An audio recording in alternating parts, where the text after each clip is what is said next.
Hey, it's Saylor, and this is episode 44 of the Red Pill to Orange Pill Investor.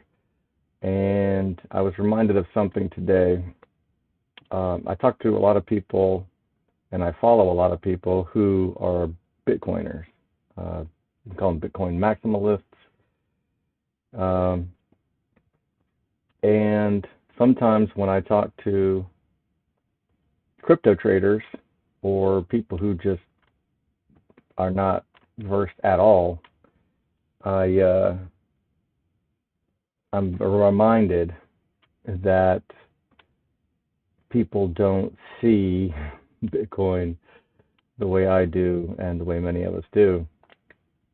And it kind of surprises me how enthusiastic some people will be about Ethereum or some of these other shitcoins. And I'll put a link after this post to a good series on YouTube. It's by Robert Breedlove,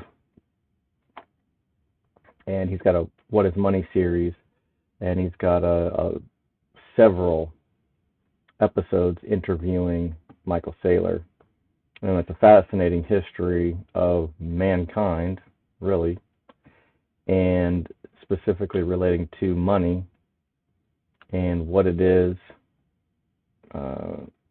what its properties are, and then how Bitcoin satisfies all of the properties of the hardest, most perfect money that history has ever discovered. And there's a guy in the sauna that I see in the sauna sometimes at the gym, and he's one of the only other guys that I see in there who's actually enthusiastic about talking about Bitcoin. Uh, I I just announced one day, as like, we talking about football or Bitcoin, and then it was like crickets, and I was like, don't let me choose because it'll be Bitcoin. And of course we ended up talking about football, which was fine. But this guy was, he was ready to talk crypto, and he seems to be in a place where I was probably 5 years ago, where I would just trade anything, and I would listen to the hype about whatever this coin is. Like Ethereum's got the smart contracts, and then just all of the other stuff that was supposed to be the next big thing. And I would trade anything. I would take a look at anything, and if the chart looked like it was, well, I could buy a dip and then wait for it to come back up, I would try to do that. And I no longer do that because I don't see the point. I mean, you could get lucky with a short-term pump, I suppose, but none of the other coins, and technically Bitcoin is not even cryptocurrency. It's the only one that's recognized, at least by the SEC, of being digital property. So everything else is still up in the air, and Ethereum and anything else that's proof of stake and has a centralized development team, all of that stuff, they're probably all unregistered securities in violation of securities law. So that's just a risk that I'm not willing to take, and it's an unnecessary risk because there's enough upside in Bitcoin and very little existential risk left, as far as I could tell. And so, this guy will send me stuff related to to Ethereum, and there's plenty of channels that'll hype it up, and they think it's going to go to 100K and the flippening, and it's going to flip Bitcoin and take over the number one spot. And it could potentially do that in the short term. However, Ethereum, especially since they moved to proof of stake, is fundamentally flawed. And so, you know, I said, look, I think Ethereum is a scam, even though Kathy Wood, who I usually respect her analysis, uh, I don't understand why she engages with Ethereum at all. That kind of boggles my mind. It makes me kind of lose, I don't know, lose respect is the right word, but as far as innovation is concerned, she seems to be head and shoulders above the other firms in her analysis. But maybe she gets too used to like knowing too much, and then like, oh well, this is crypto and it's technology and it's got this cool thing that it does, so it must be awesome too. But anyway, so he sends me a video from this guy, and he's just talking about Ethereum. And when I said I think it's a scam, he's like, well, why do you think so? And my short response was that red flags of scam coins are large pre-mines. Anything that's proof of stake is a red flag, and anything with centralized control is a red flag. So Ethereum, a lot of these other shit coins have large pre-mines, and they will say that those pre-mines are to pay developers. But if it's decentralized, there's not supposed to be paid developers. You just have some people that, or persons that like a project, and then they develop it like Bitcoin, where no one person can control it, and it's spread out, and anybody can mine it. And since that's already happened, you can do it again, but it'll never be the first time it's ever been done.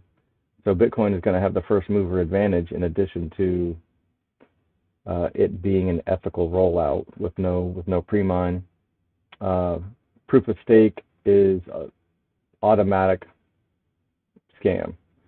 So if it's not proof of work, where you have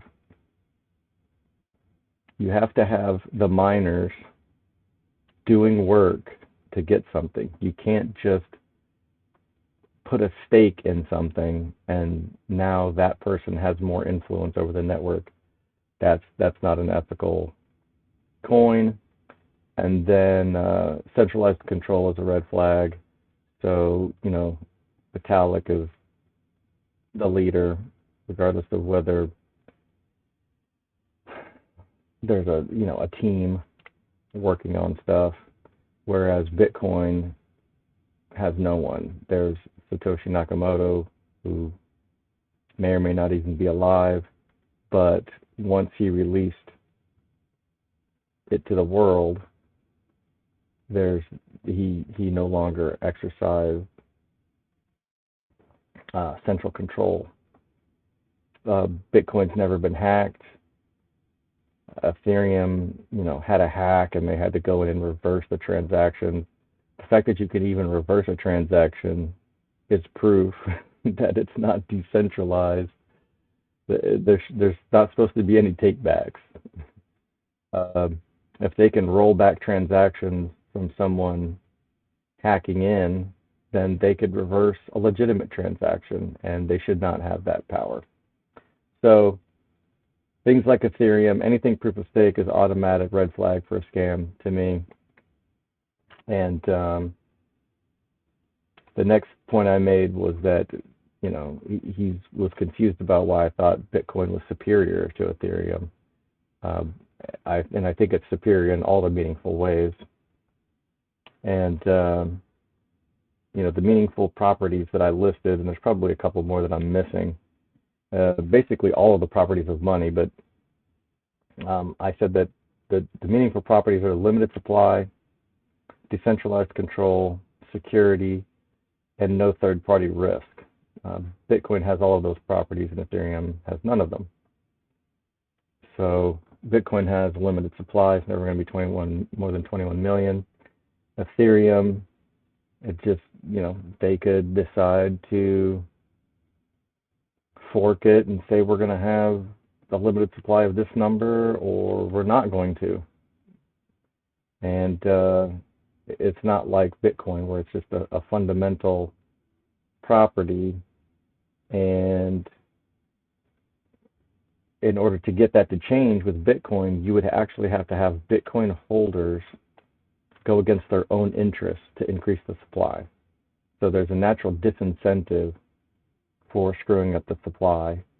But with Ethereum, you've got proof of stake, and you've got centralized control with the developers, and there's just no telling what they will do. They may produce more of it, less of it, and so it's the supply is not limited in the same way that Bitcoin is limited, and it's not predictable like Bitcoin is. Mentioned decentralized control already. Security. So with Bitcoin, anybody can run their own node. Anybody can go and get a mining rig. And with Ethereum, the nodes are not the same way. It takes, from what I've heard, it takes quite a bit more space to run a full node, and a lot of times people just run partial nodes, and that's a huge red flag for me. The size of Bitcoin's network is just huge compared to any of the other coins, and so every one of those people in the network is increasing the security. So Bitcoin is unmatched in that category. And then third-party risk. So Bitcoin doesn't have a Vitalik at the controls, doesn't have a development team that can reverse transactions or just do whatever they want.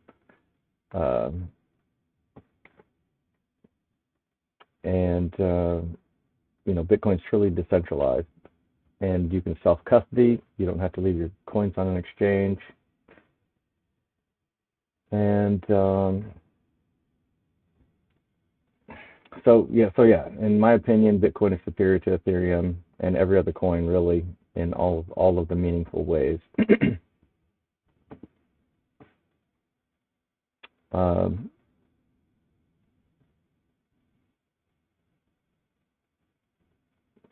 guess I can talk about the market. Bitcoin is doing big things. It cracked 50 again, right? It cracked 50? Yeah. So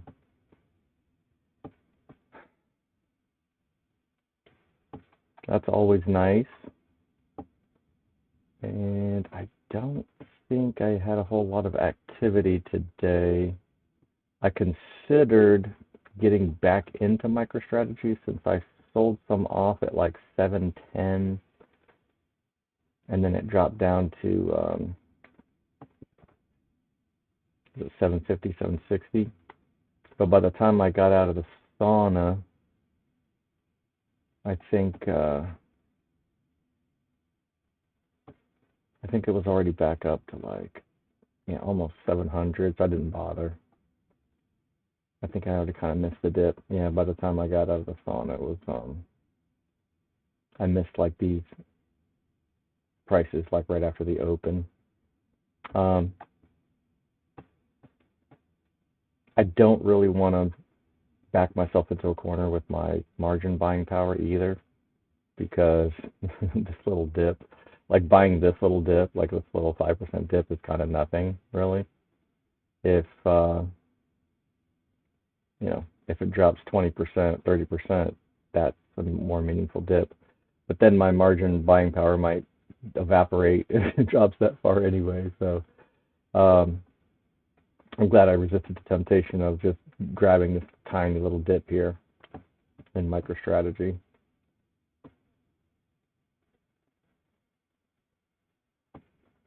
All right. I think that's a good place to leave it.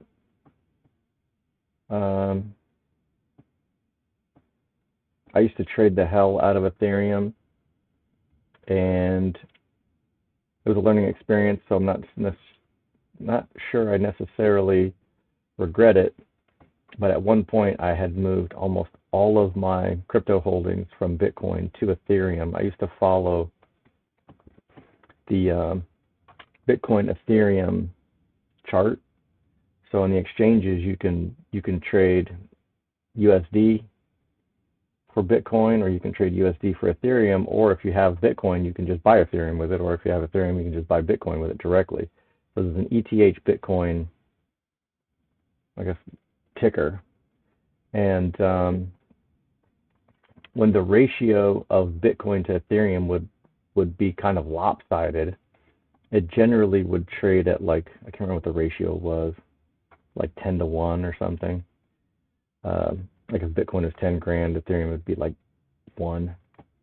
And so it would fluctuate. So if it would get to a point where it was like 20 grand of Bitcoin for $1,000 worth of Ethereum, I would see the Ethereum as being a greater value. So I would swap from Bitcoin into Ethereum, and then if the chart flipped in the other direction and it was like, oh, okay, Bitcoin's 5 grand to Ethereum's 1,000, it's like a 5 to 1 ratio, then Bitcoin looked cheap, and I would purchase Bitcoin back with the Ethereum. So I was trying to time the market that way, and that worked out disastrously bad. So my if I had just stuck with Bitcoin, I would be much better off. Lost a ton of value buying Ethereum when it was cheap, and it just really never recovered compared to Bitcoin. Now this next bull cycle that could reverse temporarily.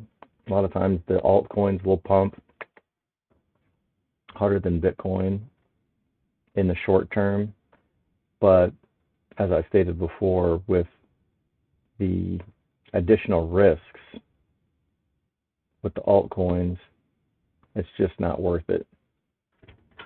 So leave it there. All right, be good, y'all.